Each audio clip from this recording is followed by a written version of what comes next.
રાજધાની દિલ્હીમાં છેલ્લા કેટલાય સમયથી યમુના નદીના જળસ્તર ભરાઈ ગયા છે, જેના કારણે દિલ્હીવાસીઓને પારાવાર મુશ્કેલીઓનો સામનો કરવો પડી રહ્યો છે. તો આ તરફ રાજઘાટ વિસ્તારમાં પણ યમુના નદીના પાણી ભરાયેલા હોય તેવો વિડીયો સામે આવ્યો છે. ડ્રોન દ્વારા જે વિડીયો લેવામાં આવ્યું છે તેમાં સાફ પાણીનું જળસ્તર દેખાઈ આવે છે.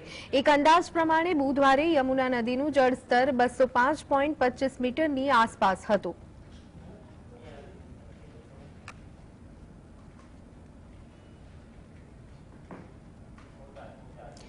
દેશભરમાં બરાબરનો વરસાદી માહોલ જામ્યો છે, ત્યારે આ બધાની વચ્ચે જમ્મુ કાશ્મીરના શ્રીનગરમાં પણ બુધવારે ધોધમાર વરસાદ પડ્યો. ભારે વરસાદના કારણે અનેક વિસ્તારોમાં વરસાદી પાણી ભરાયા. રોડ રસ્તા ઉપર પાણી ભરાઈ જતા વાહન વ્યવહાર પણ ખોરવાયો. હજુ પણ 2 દિવસ હવામાન વિભાગે ભારે વરસાદ પડવાની આગાહી કરી છે.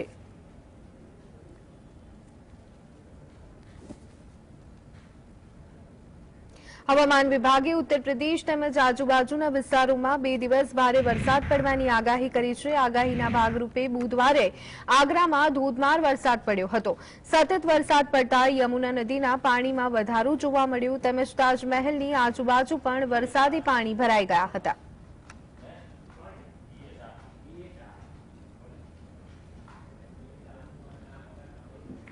હવામાન વિભાગે મહારાષ્ટ્ર અને મુંબઈમાં ભારે વરસાદ પડવાની આગાહી છેલ્લા 24 કલાકમાં કરી છે, જેના ભાગરૂપે મુંબઈ શહેર તેમજ આજુબાજુના વિસ્તારમાં વરસાદ પડ્યો હતો.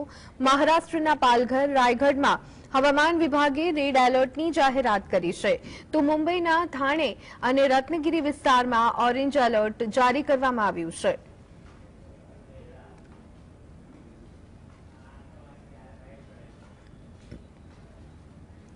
હવામાન વિભાગે મુંબઈ અને તેના આસપાસના ક્ષેત્ર માટે વરસાદની સ્થિતિને ધ્યાનમાં રાખતા ઓરેન્જ એલર્ટ જારી કર્યું હતું.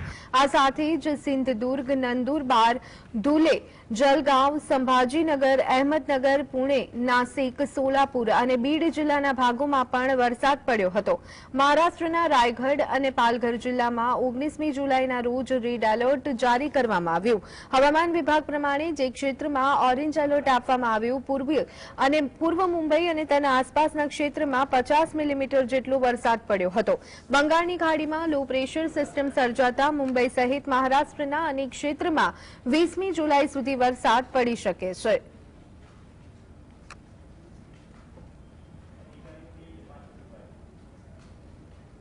હિમાચલ પ્રદેશના ચંબામાં વાદળ ફાટતા ફરી એકવાર ડરાવનારા દ્રશ્યો સામે આવ્યા.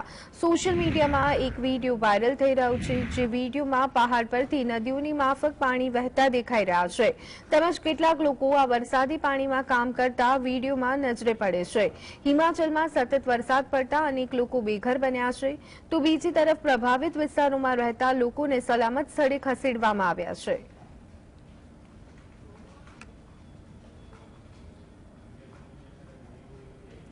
આસામના શિવાસાગર જિલ્લામાં પૂરની સ્થિતિના કારણે 18,000થી વધુ લોકો પ્રભાવિત થયા.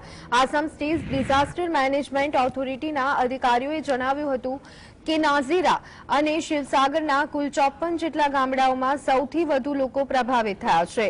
જિલ્લા વહીવટીતંત્રએ 11 રાહત કેન્દ્ર શરૂ કર્યા, જેમાં 1100થી વધુ લોકોએ આશરો લીધો, જ્યારે 5 રાહત વિતરણ કેન્દ્ર પણ શરૂ કરવામાં આવ્યા. પૂરની સ્થિતિના કારણે ઘણા લોકોના ઘરોને પણ નુકસાન થયું હતું. એનડીઆરએફ અને એસડીઆરએફની ટીમ પૂરગ્રસ્ત ક્ષેત્રમાં બચાવ અભિયાન ચલાવ્યું હતું. છેલ્લા 24 કલાકમાં બચાવ દળની ટીમે 582 લોકોનો જીવ બચાવ્યો હતો.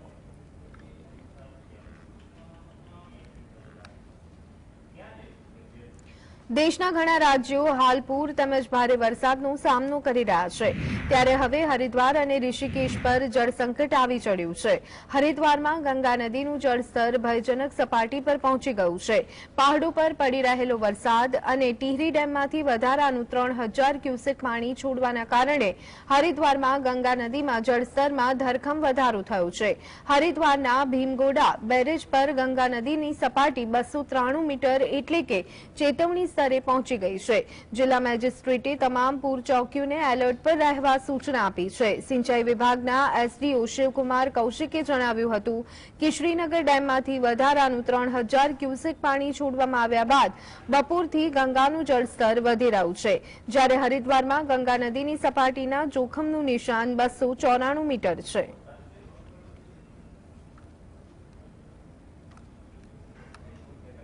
વિપક્ષી ગઠબંધનને ઇન્ડિયા નામ આપવા બદલ દિલ્હીના બારાખંબા પોલીસ સ્ટેશનમાં ફરિયાદ દાખલ કરવામાં આવી. અવનીશ મિશ્રા નામના વ્યક્તિએ વિપક્ષના 26 રાજકીય પક્ષો વિરુદ્ધ પોલીસ સ્ટેશનમાં ફરિયાદ નોંધાવી. એવું કહેવામાં આવ્યું છે કે ભારતનો રાજકીય લાભ માટે ઇન્ડિયા નામનો ઉપયોગ કરી શકાય નહીં. અવનીશ મિશ્રાએ પોતાની ફરિયાદમાં કહ્યું છે કે ભારત નામ અંગત ફાયદા માટે રાખવામાં આવ્યું છે. તેનાથી અમારી ભાવનાઓને ઠેસ પહોંચી છે. કોંગ્રેસ અધ્યક્ષ મલ્લિકાર્જુન ખડગે બેંગલુરુમાં 26 વિપક્ષી દળોની બેઠકમાં કહ્યું કે અમારા ગઠબંધનનું નામ Indian National Development Inclusive alliance હશે. તમામ પક્ષોએ સર્વસંમતિથી આ પ્રસ્તાવને ટેકો આપ્યો હતો.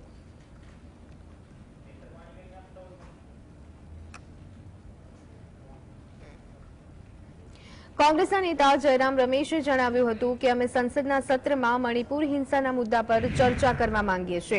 સરકાર મણિપુરમાં શાંતિ સ્થાપવા માટે કયા પ્રકારના પગલાં લેશે તે વિશે પીએમ મોદીએ સદનમાં વાત કરે.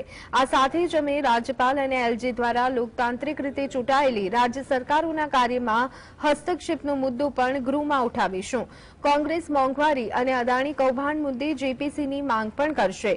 સુપ્રીમ કોર્ટના ચુકાદા બાદ લાવવામાં આવેલા વટહુકમ વિરુદ્ધ પણ અમે આમ આદમી પાર્ટીને સમર્થન આપીશું. So Manipur is certainly an issue that we want a discussion. We want the Prime Minister to intervene. We want the Prime Minister to tell us what is his strategy for bringing peace and reconciliation back in Manipur. Second issue is the assault on democratically elected state governments through the Modi government, through governors and lieutenant governors. The Delhi Ordinance is one example. Continued raid after raid after raid on ministers, in Tamil Nadu, the way they've broken the NCP in Maharashtra. So the use of agencies as political instruments. NDA અને ભાજપ પર આકરા પ્રહાર કરતા આમ આદમી પાર્ટીના નેતા રાઘવ ચડ્ડાએ જણાવ્યું કે કેન્દ્ર સરકાર દરેક બાબતે નિષ્ફળ સાબિત થઈ છે. એનડીએની છેલ્લા 9 વર્ષમાં એક પણ બેઠક બોલાવવામાં આવી નથી. ભાજપના લોકો દ્વારા પહેલા પીએમ મોદીને ઉદ્દેશીને કહેવામાં આવતું હતું કે એક સપ્પે ભારી, પરંતુ હવે તેઓ આવું કહી રહ્યા નથી. વર્ષ 2024ની લોકસભા ચૂંટણીમાં ઇન્ડિયા અને એનડીએનો આમનો સામનો થવાનો છે. આ ચૂંટણીમાં ઇન્ડિયાની જીત થવાની છે. ઇન્ડિયા નામ કોણે સૂચવ્યું એ જરૂરી નથી, પરંતુ આ નામ ખૂબ જ સારું છે. મુંબઈમાં યોજાનારી આગામી વિપક્ષી દળોની બેઠકમાં સીટોની વહેંચણી અને ચૂંટણી પ્રચાર સહિતના મુદ્દાઓ પર ચર્ચા કરવામાં આવશે. एनडीए की एक भी बैठक नहीं बुलाई, वो मजबूर हो गई बैठक बुलाने के लिए. वो भाजपा जिसने एक एक कर अपने तमाम घटक दल जितने भी उनके अलायंस पार्टनर्स थे उन सबको कहा कि जाना है तो जाओ. बीजेपी ये नहीं कह रही एक अकेला सब पर भारी. आज उन्हें भी अपने अलायंस पार्टनर्स की घटक दल की जरूरत पड़ गई. अब ये चुनाव एनडीए वर्सेस इंडिया हो गया है, इंडिया वर्सेस एनडीए हो गया है. और जब जब इंडिया का सामना किसी से होता है तो आप जानते हैं कि जीतता तो इंडिया ही है. બેંગ્લોરમાં કોંગ્રેસ અધ્યક્ષ મલ્લિકાર્જુન ખડગે વિપક્ષી દળોની બેઠકમાં 26 રાજકીય પક્ષના ગઠબંધનને Indian National Development Inclusive Alliance એટલે ઇન્ડિયા નામ આપ્યું હતું. આ વિશે વાત કરતા કોંગ્રેસના પ્રવક્તા સુપ્રિયાએ જણાવ્યું હતું કે આ ઇન્ડિયાની લડાઈ છે. આ લડાઈમાં ઇન્ડિયાની જીત થશે. ગઠબંધનનું નામ નક્કી કરવા માટે 26 રાજકીય પક્ષોના પ્રતિનિધિઓએ ચર્ચા કરી હતી અને ત્યારબાદ આ નામ નક્કી કરવામાં આવ્યું હતું. દેશમાં થતા કથિત અત્યાચાર સામે આ લડાઈ છે. વર્ષ 2024ની લોકસભા ચૂંટણીમાં ઇન્ડિયા અને એનડીએનો આમનો સામનો થવાનો છે. That it is a fight for India, it is a fight by India, and India will win this fight. It's a collective effort. We all sat together, we all decided on names. Of course, Rahul ji spearheaded this. He justified why it should be India. He argued for it like he did in the press conference, and he said, the fight is for India, the fight is for the people of India, the fight is for the constitution of India, the fight is against all the atrocities that are being condemned on India, and which is why the fight should be NDA versus India, and in any battle that you pitch anybody against India, India always wins. 20 જુલાઈથી શરૂ થઈ રહેલા ચોમાસુ સત્ર પહેલા બુધવારે મોદી સરકાર દ્વારા સર્વપક્ષીય બેઠક બોલાવવામાં આવી. સૂત્રોના જણાવ્યા અનુસાર સર્વપક્ષીય બેઠકમાં તમામ પક્ષોને જાણ કરવામાં આવી હતી કે સરકાર મણિપુર મુદ્દે ચર્ચા કરવા તૈયાર છે. આ સાથે જ વિપક્ષે મોંઘવારી પર ચર્ચાની માંગ કરી છે. તેમજ સંસદના આ સત્રમાં જે પણ બિલ રજૂ કરવામાં આવશે તેમાં સૌથી પહેલા દિલ્હીમાં લાવવામાં આવેલા વટહુકમ મુદ્દે વાત થઈ શકે છે. આ ઉપરાંત સરકાર કુલ 31 બિલ રજૂ કરવાની તૈયારી કરી રહી છે.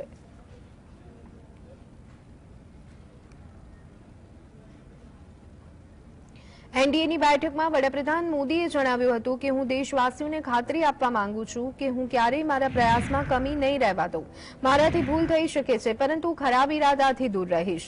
હું કોઈ પણ કામ ખરાબ ઇરાદાથી કરતો નથી. મારા જીવન વિશે દેશ જાણે છે. મારા શરીરનો દરેક કણ અને સમયનું દરેક ક્ષણ દેશને સમર્પિત છે. એનડીએની બેઠકમાં અજીત પવાર સમૂહની એનસીપી પાર્ટી સહિત કુલ 38 રાજકીય પક્ષના નેતાઓએ હાજરી આપી હતી. अपने परिश्रम में, अपने प्रयासों में कहीं कोई कमी नहीं रहने दूंगा. मुझसे गलती हो सकती है, लेकिन बदनीयत से मैं दूर रहूंगा. बदनीयत से कोई काम नहीं करूंगा. और साथियों, मेरा जीवन आप देखते हैं, देश देख रहा है. मेरे शरीर का हर कण, मेरे समय का हर क्षण देश को ही समर्पित है. મંગળવારે દિલ્હીમાં એનડીએની બેઠકમાં મહારાષ્ટ્રના નાયબ મુખ્યમંત્રી અજીત પવાર સાથે હાજર રહ્યા હતા. બેઠકમાં હાજરી આપ્યા બાદ પ્રફુલ્લ પટેલે કહ્યું કે એનસીપી હવે એનડીએનું અભિન્ન અંગ બની છે અને તેમની પાર્ટી ભવિષ્યમાં એનડીએ સાથે જ કામ કરશે. પ્રફુલ્લ પટેલે વધુમાં જણાવ્યું હતું કે હું અને અજીત પવાર એનડીએની બેઠકમાં અન્ય રાજકીય પક્ષો સાથે હાજર રહ્યા હતા. એનસીપી એનડીએનું અભિન્ન અંગ છે. એનડીએની 25મી વર્ષગાંઠના અવસર પર 38 રાજકીય પક્ષો હાજર રહ્યા હતા. સોમવારે મહારાષ્ટ્રના નાયબ મુખ્યમંત્રી અજીત પવાર અને સુનિલ તટકરે સાથે પ્રફુલ્લ પટેલે મુંબઈમાં વાયબી ચવલ સેન્ટરમાં શરદ પવાર સાથે મુલાકાત કરી હતી. 38 राजनीतिक पक्ष इस एनडीए की 25वीं सालगिरह के उपलक्ष्य में यहाँ पर उपस्थित थे. हमारे ओर से अजीत पवार साहब ने जो भी हमारी प्रस्तुति थी एनडीए की बैठक में रखी और अब हम एनडीए के एक अभिन्न पार्ट हैं और आगे की सभी जो कार्रवाई होगी एनसीपी एनडीए के साथ मिलकर काम करेगी. હિન્દુસ્તાની આવામ મોરચા પાર્ટીના નેતા સંતોષકુમાર સુમને જણાવ્યું હતું કે દેશના નામે ગઠબંધનનું નામ ન હોવું જોઈએ. વર્ષ 2024ની લોકસભા ચૂંટણીમાં જો ગઠબંધન હારી જશે તો પછી ઇન્ડિયા હારી ગયું એમ કહીશું. ગઠબંધનના નામ મુદ્દે નીતિશ કુમારની નારાજગી યોગ્ય છે. જો કે આ તેમના ગઠબંધનની આંતરિક બાબત છે. નીતિશ કુમારને લાગ્યું કે તેઓ સંયોજક અથવા વડાપ્રધાન બની જશે, પરંતુ તેમનું સ્વપ્ન તૂટી ગયું હોય તેમ લાગી રહ્યું છે. નીતિશ કુમાર બેકફૂટ પર આવી ગયા છે. समझते हैं कि इस देश को हम लोग जिस देश में रहते हैं उस नाम को नहीं देना चाहिए. अगर मान लीजिए कल वो हार जाते हैं तो क्या बोलेंगे कि इंडिया हार गया है. तो इस तरह की बातें से जैसा कि आपके माध्यम से हमको पता चला है कि माननीय नीतीश कुमार जी नाराज हुए हैं इस नाम को लेकर के. उनकी नाराजगी जायज है, लेकिन अब उन लोगों के बीच का मामला है. अब उनकी बात को कौन सुनता है. नीतीश कुमार जी को लगा कि हम संयोजक बन जाएंगे, हम प्रधानमंत्री बन जाएंगे, हमको लोग सब प्रधानमंत्री के रूप में स्वीकार कर लेगा. लेकिन हम समझते हैं कि जो सपना देखे थे वो सपना कल चकनाचूर हो गया. अब वो बैकफुट पर आ गए हैं. ઉદ્ધવ ઠાકરે સમૂહની શિવસેનાના નેતા સંજય રાઉતે જણાવ્યું હતું કે વિપક્ષી દળોના ગઠબંધન ઇન્ડિયા નામ પર વિવાદ કરનાર લોકો દેશભક્ત નથી. શું દેશમાં ઇન્ડિયા નામ ધરાવતું કોઈ રાજનૈતિક પક્ષ નથી? ભારતીય જનતા પાર્ટી શું છે? તેના નામમાં પણ ભારત આવે છે. ભાજપના લોકો મોદી ઇઝ ઇન્ડિયાનો નારો આપતા હતા. તેનો અર્થ શું થાય છે? આ દેશનું દરેક નાગરિક ઇન્ડિયા છે. इंडिया नाम के ऊपर विवाद करने वाले देशभक्त लोग नहीं है. इंडिया नाम से विवाद क्यों करते हैं? क्या इंडिया नाम से कोई पॉलिटिकल पार्टी नहीं है? भारतीय जनता पार्टी क्या है? भारत है ना. है क्या नहीं? मोदी इज इंडिया का मतलब क्या था? जो नाराज देते थे बीजेपी के लोग, Modi is India, Modi is India, उसका मतलब क्या है? मोदी जी के पुराने भाषण सुनो। बीजेपी को वोट यानी वोट फॉर इंडिया, उसका मतलब क्या है? इस देश का हर नागरिक इंडिया है। વિપક્ષી એકતા પર આકરા પ્રહાર કરતા ઉત્તર પ્રદેશના ઉપમુખ્યમંત્રી બ્રિજેશ પાઠકે દાવો કર્યો હતો કે રાહુલ ગાંધી એ પરિવાર સાથે સંકળાયેલા છે, જેણે સમગ્ર દેશને એક ખાનગી કંપની બનાવી દીધી હતી। રાહુલ ગાંધીના પૂર્વજોએ ઇન્ડિયા ઇઝ ઇન્દિરા અને ઇન્દિરા ઇઝ ઇન્ડિયાનો નારો આપ્યો હતો। આ લોકો ખાનગી કંપનીની જેમ કામ કરનારા લોકો છે। આ સમૂહમાં સંડોવાયેલા લોકો પર ભ્રષ્ટાચારના આરોપ છે। દેશના લોકો તેમને ક્યારેય માફ નહીં કરે। સત્તાનો લાભ તેમનાથી છૂટતો નથી। જ્યારે વડાપ્રધાન મોદી સૌથી લોકપ્રિય नेता છે। પીએમ મોદીની ગરીબ કલ્યાણ યોજનાના કારણે ગરીબોનું જીવન સ્તર સુધર્યું છે। સમાજવાદી પાર્ટી પણ ખાનગી કંપની છે। લોકો તેમને યોગ્ય જવાબ આપશે। ये राहुल गांधी जी उसी परिवार से ताल्लुक रखते हैं जिस परिवार ने पूरे भारत को प्राइवेट लिमिटेड कंपनी बना रखा था। उनके ही पूर्वजों ने कहा था India is Indira, Indira is India, और ये एक प्राइवेट लिमिटेड कंपनी की तरह काम करने वाले लोग हैं और भ्रष्टाचार के आकंठ दलदल में डूबे हुए लोगों का समूह है। देश की जनता इन्हें कभी माफ नहीं करेगी और इनकी सत्ता का लोभ इनके छूट नहीं रहा है। राजकुमारों की तरह इन्होंने जिंदगी जी है, इनको जनता से कोई लेना देना नहीं है और इन्हें जनता कभी माफ नहीं करेगी। બહુજન સમાજ પાર્ટીના સુપ્રીમો માયાવતીએ વર્ષ 2024ની લોકસભાની ચૂંટણીમાં ઇન્ડિયા ગઠબંધન અને એનડીએ બંને સામેલ ન થવાની જાહેરાત કરી।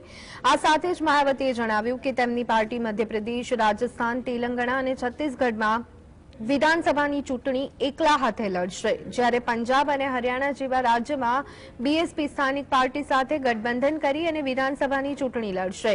ભાજપ અને કોંગ્રેસ બંને પાર્ટી માત્ર દાવા કરતી હોવાથી અમે એકલા હાથે ચૂંટણી લડવાનો નિર્ણય કર્યો છે।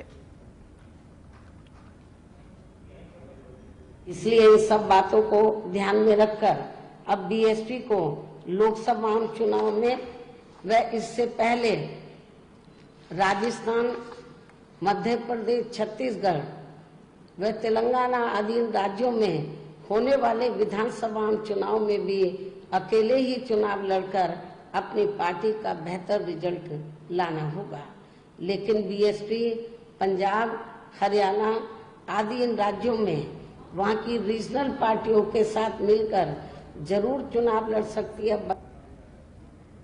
સામાજિક કાર્યકર્તા તીસ્તા સેતરવાડને સુપ્રીમ કોર્ટમાંથી મોટી રાહત મળી છે। સુપ્રીમ કોર્ટે બુધવારે તેમને જામીન આપ્યા હતા।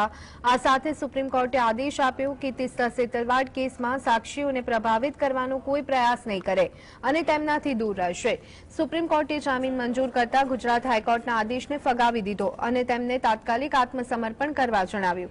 તીસ્તા સેતરવાડ પર ગુજરાત રમખાણોના કેસમાં નકલી એફિડેવિટ દાખલ કરીને કોર્ટની કાર્યવાહીને પ્રભાવિત કરવાનો આરોપ लगाव्यो छे।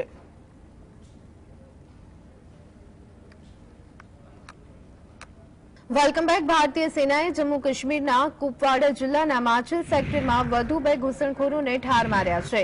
ઘૂસણખોરી કરનારા શખ્સો પાસેથી ભારતીય સેનાએ 4 AK રાઇફલ, 5 ગ્રેનેડ અને યુદ્ધમાં વપરાયેલી સામગ્રી જપ્ત કરી છે।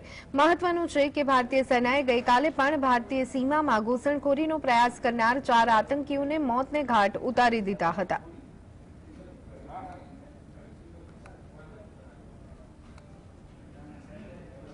જમ્મુ કાશ્મીરના અનંતનાગમાં ફરી એક વખત પરપ્રાંતીય શખ્સોને ટાર્ગેટ કરાયા છે।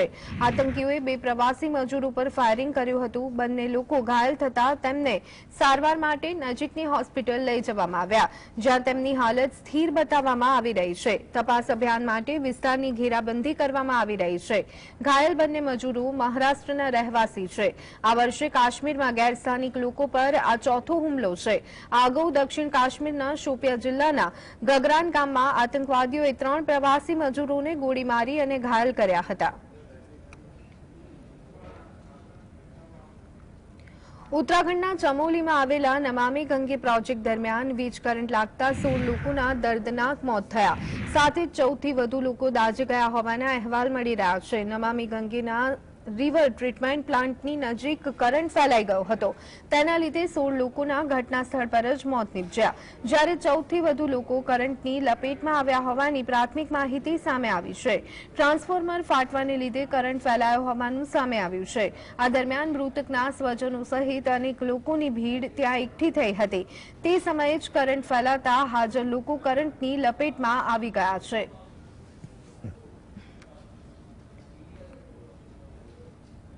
जिला प्रशासन, पुलिस, एसडीआरएफ और अन्य जो बचाव दल हैं वो मौके पर पहुंच गए हैं. सभी बचाव के काम किए जा रहे हैं. साथ ही साथ जो घायल हैं उन घायलों को हायर सेंटर रिफर भी किया जा रहा है. हेलीकॉप्टर से उनको वहां से शिफ्ट किया जा रहा है और निश्चित रूप से इसकी जांच के आदेश किए हैं और जो दोषी पाए जाएंगे उनके खिलाफ कठोर कार्रवाई भी इसमें की जाएगी. જોધપુરના રામનગર ગામમાં ઝૂંપડામાંથી 4 શબ બળેલી અવસ્થામાં મળી આવ્યા. જોધપુર ગ્રામીણના પોલીસ સુપ્રિન્ટેન્ડન્ટ ધર્મેન્દ્ર યાદવે જણાવ્યું હતું કે પ્રાથમિક દ્રષ્ટિએ હત્યા કર્યા બાદ શબને સળગાવવામાં આવ્યા હોય તેવું લાગે છે. એફએસએલની ટીમ આ મામલાની તપાસ કરી રહી છે. આ બનાવ બાદ રાજસ્થાન ભાજપના પ્રમુખ ચંદ્રપ્રકાશ જોશીએ પ્રદેશના મુખ્યમંત્રી અશોક ગેહલોતના રાજીનામાની માંગ કરી હતી. તેમણે પ્રદેશમાં કાયદો અને વ્યવસ્થાની સ્થિતિ કથળી રહી હોવાનો આરોપ લગાવ્યો હતો. મહિલા કે બાળકો કોઈ પણ વ્યક્તિ સુરક્ષિત નથી. આ બનાવ ખૂબ જ દુર્ભાગ્યપૂર્ણ છે.